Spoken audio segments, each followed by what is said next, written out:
നമസ്കാരം. ജീവിതപാഠം എന്ന എൻ്റെ പുതിയ പങ്ക്തിയിലേക്ക് എല്ലാവർക്കും സ്വാഗതം. ഇന്നത്തെ എപ്പിസോഡിൽ ആത്മഹത്യയുടെ സന്ദേശം എന്താണ് എന്ന് നമുക്ക് നോക്കാം. ആത്മഹത്യ വളരെ വേദനാജനകമായ ഒരു സംഭവമാണ്. അത് ഒരു വ്യക്തിയുടെ അവസാന തീരുമാനം പോലെ തോന്നുമെങ്കിലും അതിൻ്റെ സന്ദേശം പല തലങ്ങളിൽ മറ്റുള്ളവർക്ക് വായിക്കാം. വ്യക്തിപരമായ തലത്തിൽ സഹിക്കാൻ കഴിയാത്ത മാനസിക വികാര സാമൂഹിക ആയിട്ടുള്ള അല്ലെങ്കിൽ ശരീരവേദനയാണ് പ്രധാന സന്ദേശം. എന്നെ ആരും കേൾക്കുന്നില്ല, ആരും മനസ്സിലാക്കുന്നില്ല എന്ന ഒരു ഉൾനിലവിളിയാണ് അതിൽ കൂടെ നമുക്ക് മനസ്സിലാക്കാൻ പെടുന്നത്. പ്രതീക്ഷ നഷ്ടപ്പെടുന്ന അവസ്ഥയാണ്. ജീവിതത്തിൽ ഇനി മുന്നോട്ട് പോകാൻ വഴിയില്ലെന്ന തോന്നലും കുടുംബ സാമൂഹിക തലത്തിൽ ബന്ധങ്ങൾ പരാജയപ്പെടുന്നതുമാണ് കാരണം. സാമൂഹിക പ്രശ്നങ്ങൾ തുറന്നുകാട്ടൽ, വിദ്യാഭ്യാസ സമ്മർദ്ദം, തൊഴിൽ നഷ്ടം, സാമ്പത്തിക പ്രയാസം, അതുപോലെ ലഹരി ഉപയോഗം തുടങ്ങിയവയിലും ഇത് പ്രശ്നങ്ങൾ സൃഷ്ടിക്കുന്നു.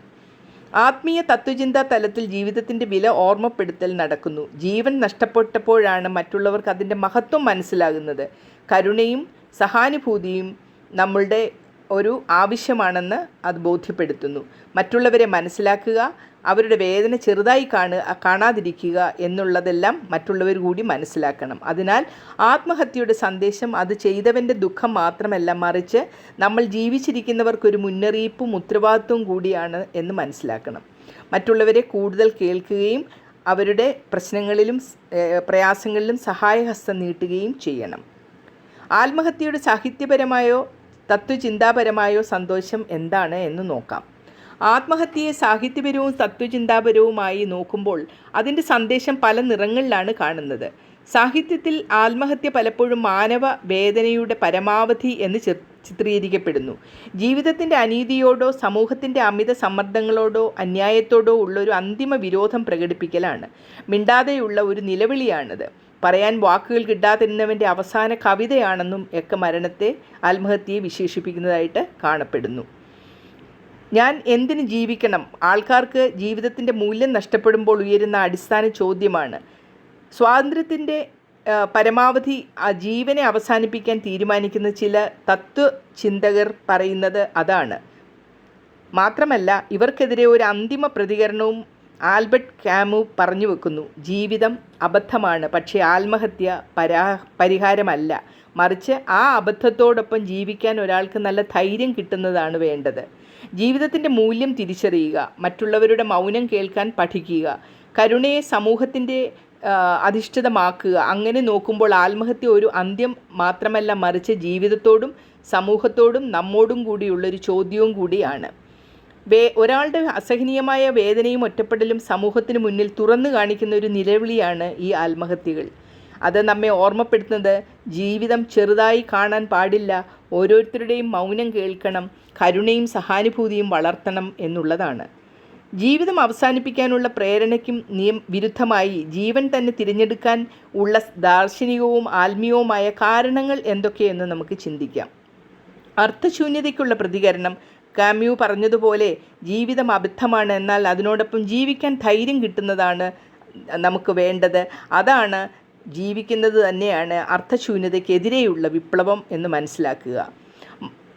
മാറ്റത്തിൻ്റെ സാധ്യത ജീവിതത്തിലെ വേദന സ്ഥിരമല്ല എന്നുള്ളതും മനസ്സിലാക്കണം.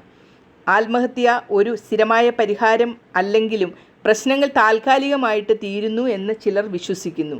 ജീവിക്കുന്നത് കൊണ്ട് മറ്റൊരാളുടെ ജീവിതത്തിൽ പ്രകാശം ചേർക്കാൻ നമുക്ക് കഴിയുന്നില്ല എന്ന അവസ്ഥ വരുമ്പോഴും ആത്മഹത്യ ചിലർ തിരഞ്ഞെടുക്കുന്നു. ജീവിതം ഒരു യാത്ര, പല ആത്മീയ സങ്കല്പങ്ങളും ജീവിതത്തെ ഒരു പരീക്ഷണ യാത്രയായി കാണുന്നു. ആത്മഹത്യ ആ യാത്രയുടെ പഠനങ്ങൾ പൂർത്തിയാക്കുന്നതിന് മുമ്പ് അവസാനിപ്പിക്കുന്നൊരു പ്രക്രിയയാണ്. അത് ഒരിക്കലും നല്ലതല്ല എന്ന് മനസ്സിലാക്കുക. ജീവനെ തിരഞ്ഞെടുക്കാനുള്ള സന്ദേശമാണ് നാം കൊടുക്കേണ്ടത്. ജീവിതം തന്നെ ധൈര്യത്തിൻ്റെ തെളിവാണ്. പ്രശ്നങ്ങൾക്കപ്പുറം പ്രതീക്ഷ എല്ലായ്പ്പോഴും ജീവിക്കുന്നു. കരുണ, സഹാനുഭൂതി, സ്നേഹം ഇവ ലഭിക്കാൻ നാം ജീവിച്ചേ മതിയാകൂ. അതുകൊണ്ട് ആത്മഹത്യയുടെ സന്ദേശം വേദന അതിരുവിടുമ്പോൾ നാം ശ്രദ്ധിക്കണം എന്നതാണ്. ജീവൻ തിരഞ്ഞെടുക്കാനുള്ള സന്ദേശം ഓർക്കുക. വേദനയ്ക്കപ്പുറം പോലും പ്രതീക്ഷയുണ്ട് എന്ന് മനസ്സിലാക്കുക. ആത്മഹത്യ ഒരു രോഗമാണോ? ആത്മഹത്യ തന്നെ ഒരു രോഗമല്ല, പക്ഷേ പലപ്പോഴും അത് ചില മാനസിക രോഗങ്ങളുടെ ലക്ഷണമോ ഫലമോ ആയി പ്രത്യക്ഷപ്പെടുന്നു. ആത്മഹത്യ ഒരു തീരുമാനമാണ്, എന്നാൽ സാധാരണയായി ആ തീരുമാനം വേദന, പ്രതീക്ഷ, നഷ്ടം എന്നിവയുടെ പശ്ചാത്തലത്തിലാണ് ഉണ്ടാകുന്നത്.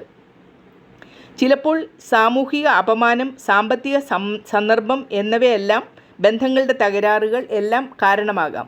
ആത്മഹത്യയിലേക്ക് നയിക്കുന്ന സാധാരണ രോഗാവസ്ഥകൾ ഡിപ്രഷൻ, ബൈപോളാർ ഡിസോർഡർ, ഷിസോഫ്രീനിയ, ലഹരിയുടെ അമിത ഉപയോഗം, ആങ്സൈറ്റി ഡിസോർഡറുകൾ എന്നിവയാണ്. ലോകാരോഗ്യ സംഘടന പറയുന്നത് ആത്മഹത്യ തടയാവുന്നതാണ്.